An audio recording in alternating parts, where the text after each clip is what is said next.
may bagong lugar sa gitna ng lungsod. Skatepark sa Malolos, sigla'y umaapaw. Nandito tayo ngayon sa Malolos. Yan, pupuntahan natin yung bagong skatepark na pinagawa ni Mayor Christian. Skate ka lang, huwag mahiyang sumubo. Sa bawat likod bagsak, may aral na. Yung skatepark dito sa Malolos, yan ang laki. Tapos colorful, may mga painting pa. Talagang magugustuhan ng mga skaters saka ng mga kabataan. Skatepark para sa lahat, bukas sa masa.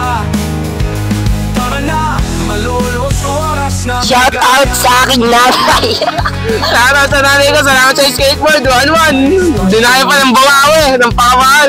Tapos sa nanay ko, Rowena de la Cruz. So yan o, ang daming skaters sa likod ko. Mga taga saan kayo? Paano, Malolos? Ang tropa, bawat araw may kwento. Sa bawat sipan ng gulong, pangarap ay totoo. Handog para sa'yo. Hindi yung gustong pumasyal o mga gustong mag-skate dito lang sa Malolos. Andito na yung magandang skatepark na pinagawa ni Mayor Christian Di Natividad.